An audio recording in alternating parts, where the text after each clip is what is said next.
પેરેન્ટિંગની આ સફરમાં આપનું સ્વાગત છે।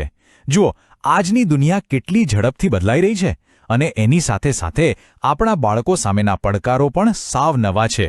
તો ચાલો આજે એક એવા અભિગમ વિશે વાત કરીએ જે આપણને આ નવા સમયમાં વધુ સજાગ અને મજબૂત વાલી બનવામાં ખરેખર મદદ કરી શકે છે। ચાલો એક ક્ષણ માટે અટકીને સાચા દિલથી આ સવાલ પર વિચારીએ। આ એ સવાલ છે જે કદાચ દરેક માતાપિતાના મનમાં ક્યાંક ઊંડે સુધી ગૂંજતો હોય છે, ખરું ને? કે આપણી આટલી બધી મહેનત અને ચિંતાની દિશા એ સાચી તો છે ને? અને સાચું કહું તો આ મૂંઝવણ ખાલી તમારી કે મારી નથી। આજના સમયમાં જે કોઈ બાળકનો ઉછેર કરી રહ્યું છે એ દરેક વ્યક્તિ અનુભવી રહી છે। આ એક આપણી સહિયારી ચિંતા છે। પણ અહીંયા એક બહુ જ અજીબ વાત છે। આજના બાળકો પાસે માહિતી છે, સુવિધાઓ છે, બધું જ છે। એમ કહીએ તો એ આપણી કરતાં ઘણું વધારે જાણે છે, છતાં પણ તેઓ પહેલાં કરતાં વધુ ચિંતિત અને ભાવનાત્મક રીતે અસુરક્ષિત કેમ અનુભવી રહ્યા છે? બસ આ જ આજના પેરેન્ટિંગનો સૌથી મોટો પડકાર છે।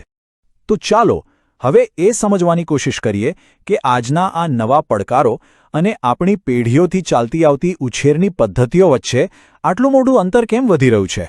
જુઓ, એક બાજુ છે ભણતરનો જબરદસ્ત તણાવ, મોબાઈલ અને ટીવી સ્ક્રીનનો સતત મારો અને સોશિયલ મીડિયા પર બીજાઓ સાથે થતી સરખામણી, અને બીજી બાજુ આપણે શું કરીએ છીએ?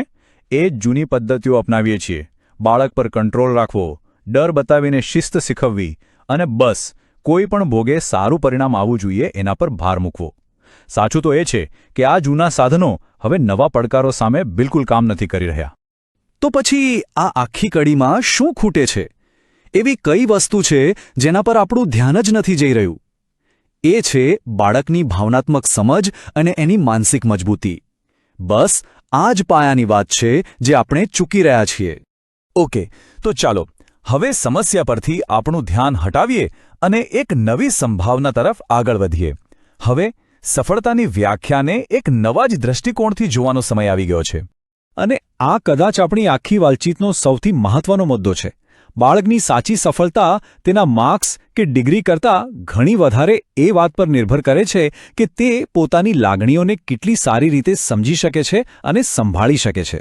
તેનામાં કેટલો આત્મવિશ્વાસ છે અને જીવનમાં જ્યારે મુશ્કેલીઓ આવે ત્યારે તે હારી જવાને બદલે કેવી રીતે ફરી ઊભો થઈ શકે છે। અને આના માટે કોઈ જાદુઈ ગોળી નથી, આ કોઈ હવાઈ કિલ્લા નથી, પણ આ એક એવો અભિગમ છે જે વૈજ્ઞાનિક સમજણ પર આધારિત છે, આપણા ભારતીય સંસ્કારો અને મૂલ્યોને સમજે છે અને સૌથી અગત્યનું, એ રોજિંદા જીવનના પડકારો માટે બનાવવામાં આવ્યો છે।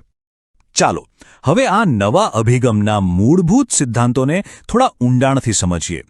આ પેરેન્ટિંગની એક એવી યાત્રા છે જે બહારથી નહીં પણ આપણી અંદરની જાગૃતિથી શરૂ થાય છે। આનું પહેલું માળખું 3 પગલાં પર ટકેલું છે। સૌથી પહેલાં આવે છે જ્ઞાન, એટલે કે બાળકના મનને સમજવું। પછી આવે છે કૌશલ્ય, એટલે કે એ જ્ઞાનને વ્યવહારમાં કેવી રીતે મૂકવું એની કળા।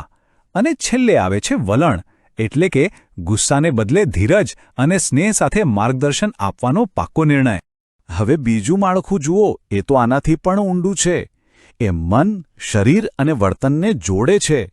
બાળકના મગજમાં ચાલતી ભાવનાત્મક ઉથલપાથલ, એની ઊંઘ અને ખોરાક અને એનું વર્તન, આ બધું અલગ અલગ નથી પણ એકબીજા સાથે ગાઢ રીતે જોડાયેલું છે। આ એક સંપૂર્ણ સિસ્ટમ છે। પણ મનમાં એક સવાલ જરૂર થતો હશે કે હું તો મારા બાળક માટે શ્રેષ્ઠ જ ઈચ્છું છું, તો પણ ક્યારેક આ બધું આટલું અઘરું કેમ લાગે છે? આ સવાલ ખૂબ જ સ્વાભાવિક છે અને એનો જવાબ સમજવાથી આપણને ઘણી રાહત મળશે। સત્ય એ છે કે એમાં આપણો કોઈ વાંક નથી। આપણને આ ભાવનાત્મક કૌશલ્યો સ્કૂલમાં કે કોલેજમાં ક્યારેય શીખવવામાં જ નથી આવ્યા। આપણે ઘણીવાર પોતાના તણાવ અને થાકમાંથી બાળક પર પ્રતિક્રિયા આપી દઈએ છીએ અને જાણતા અજાણતા એ જ જૂની પદ્ધતિઓનું પુનરાવર્તન કરીએ છીએ જે આપણે જોઈને મોટા થયા છીએ। આ અભિગમ બસ એ જ ચક્રને તોડવામાં મદદ કરે છે। તો હવે ચાલો એ પરિવર્તનની કલ્પના કરીએ જે આ જાગૃતિ આપણા સંબંધોમાં લાવી શકે છે। ચાલો જોઈએ કે સંબંધો કેવા બની શકે છે। એક એવી પરિસ્થિતિ જે કદાચ બહુ પરિચિત લાગશે। ઘરમાં સતત તણાવ, વારંવારની નાની મોટી વલીલો, બૂમો પાડવી અને બાળક સાથે એક ભાવનાત્મક અંતરનો અનુભવ, આ એક ખરેખર થકવી દેનારો સંઘર્ષ છે। અને હવે જરા આ ચિત્રની કલ્પના કરો।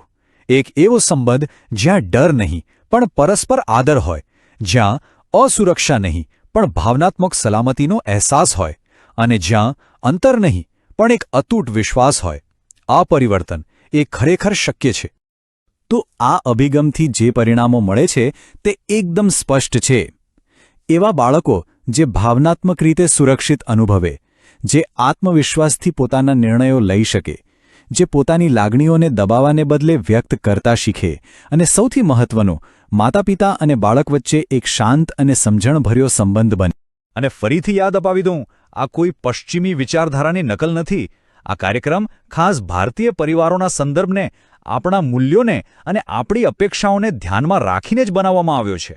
બસ આ એક વાક્યમાં આખી ફિલોસોફીનું સાર આવી જાય છે.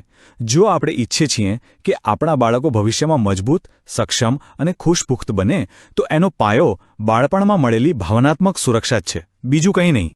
અને છેલ્લે એક વાત હંમેશા યાદ રાખવા જેવી છે. આ સફર કોઈ પરફેક્ટ માતાપિતા બનવાની નથી, પણ વધુ જાગૃત બનવાની છે. સાચી સમજ, યોગ્ય સાધનો અને સાચા વલણ સાથે કોઈપણ માતાપિતા આ સુંદર પરિવર્તન લાવી શકે છે. જો તમને લાગે કે આ સફર તમારા અને તમારા બાળક માટે છે, તો અહીં આપેલી વિગતો દ્વારા આપ જોડાઈ શકો છો. યાદ રાખજો, આ એક એવું રોકાણ છે જે આવનારા વર્ષો સુધી તમારા બાળક અને તમારા સંબંધને મજબૂત બનાવશે.